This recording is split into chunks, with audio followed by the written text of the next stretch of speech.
కొత్తగా బతుకమ్మ పండక్కి గతంలో వాళ్ళైతే చీరలు ఇచ్చారు, మేము మాత్రం కొత్తగా ఒక బహుమతి ఇవ్వబోతున్నామని చెప్తున్నారు. అది ఏంటి అనేది ఆలోచనలో ఉన్నారు. ఈ రంగం గురించి మీరు మంచిగా ప్రశ్న వేసారు కాబట్టి నేను చెప్తా ఒక్కటే నిమిషము. ఈరోజు తెలంగాణ రాష్ట్రంలో దాదాపు 10-15% ఉన్నటువంటి పద్మశాలి చేనేత కుటుంబాలకు సంబంధించి చాలా దుర్భరమైనటువంటి స్థితిలో ఆర్థికంగా చితికిపోయినటువంటి వ్యవస్థలో ఈరోజు ఆ కుటుంబాలు ఉన్నాయి. ఎందుకంటే నేను చెప్తా, ఆ చేనేత కార్మికులకి ఉపాధి కల్పించడానికి ఇప్పుడు బతుకమ్మ పేరిట ఒక పథకాన్ని అయితే తీసుకురావాలని మేము అంటున్నాం. మీరు గతం మేము ఎప్పుడైనా మంచి అంటాం. గతంలో గత 10 సంవత్సరాల కాలంలో టీఆర్ఎస్ పార్టీ అంతో ఇంతో కొంతో గుడ్డి కన్నా మెల్లనయ్యం అన్నట్టు చేనేత కుటుంబాలకు మీరు బతుకమ్మ, క్రిస్మస్, దీపావళి కానుకల సందర్భంగా ఉత్పత్తి చేసేటువంటి వస్త్రాల ఆర్డర్లను నేత కార్మికులకు ఇచ్చేది కొన్ని ఇచ్చిరు.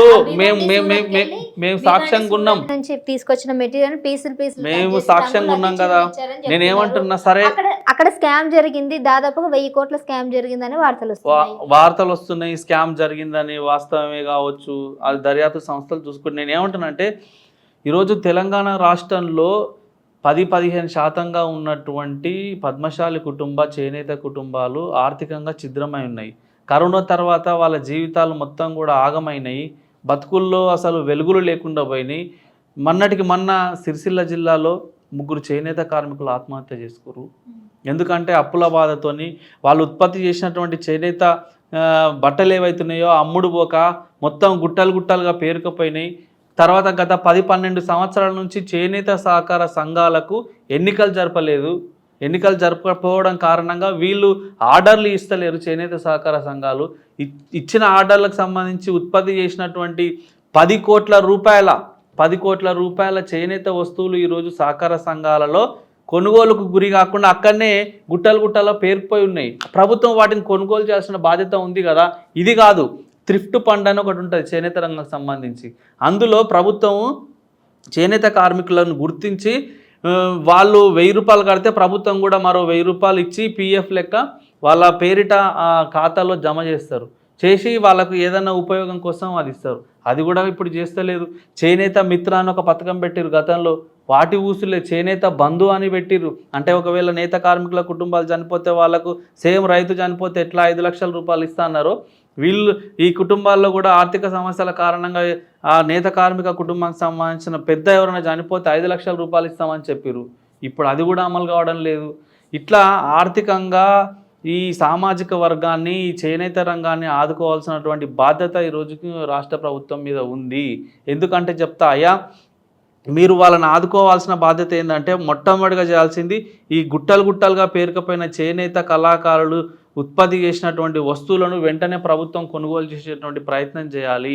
తద్వారా వాళ్ళకు అంతో ఇంతో కొంత లబ్ధి జరిగేటువంటి అవకాశం ఉంటుంది. అదే రకంగా రైతులకు మీరు ఎట్లయితే రుణమాఫీ చేసి రైతులకు మళ్ళీ కొత్త రుణాలు, సబ్సిడీ రుణాలు ఇస్తున్నారో, అదే రకంగా చేనేత కార్మికులకు వాళ్ళకు నూలు కొనుగోలు చేయడం కోసం అయితేనేంది, రంగులు కొనుగోలు చేయడం కోసం అయితేంది, వాళ్ళ యంత్రాలు, ఆసు యంత్రాలు కానీ, లేకపోతే మరమగ్గాలు కొనుగోలు చేయడం కోసం కానీ, పవర్ లూమ్స్ కొనుగోలు చేయడం కోసం కానీ ప్రభుత్వం బ్యాంకుల ద్వారా రుణాలు కూడా ఆ రంగానికి ఇప్పించాల్సినటువంటి బాధ్యత ఈరోజు ఉంది.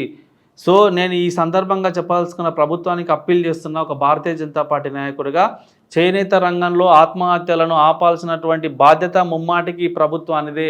ఒకవేళ నేత కార్మికులు ఏదైనా కారణం చేత చనిపోతే వాళ్ళ కుటుంబానికి అండగా ఉండాల్సినటువంటి బాధ్యత, ఆ కుటుంబంలో చదువుకున్నటువంటి పిల్లలు ఉంటే వాళ్ళకు ఫ్రీగా ఎడ్యుకేషన్ ఇప్పించేటువంటి బాధ్యత ఈరోజు రాష్ట్ర ప్రభుత్వం తీసుకోవాలి.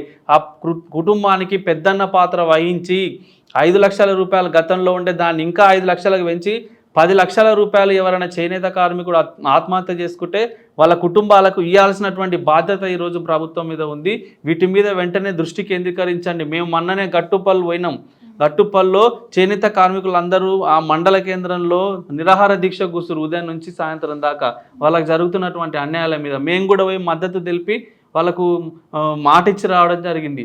మీరు ఒకవేళ చేనేత రంగ సమస్యల మీద పట్టించుకోకపోతే, విద్యార్థి సమస్యల మీద, నిరుద్యోగుల సమస్యల మీద పట్టించుకోకపోతే భవిష్యత్తులో 100% చెప్తున్నా 100% చెప్తున్న రాసి పెట్టుకోండి. Bharatiya Janata party SC ST బీసీలకు, మహిళలకు, చేనేత కార్మికులకు, విద్యార్థులకు, నిరుద్యోగులకు ఘనకంగా ఒకవేళ అన్యాయానికి గురైతే పట్టించుకోకపోతే భారతీయ జనతా పార్టీ తరపున యుద్ధం ప్రకటిస్తాం, జంగు సైరన్ మోగిస్తాం, అనేక రకాల సమస్యల మీద మేము పోరాటం చేస్తామని ఈ సందర్భంగా తెలియజేస్తున్నాం. Please do subscribe to. Please do subscribe to. Please do subscribe to. Please do subscribe to. Please do subscribe to. Please to subscribe to KTV Telugu.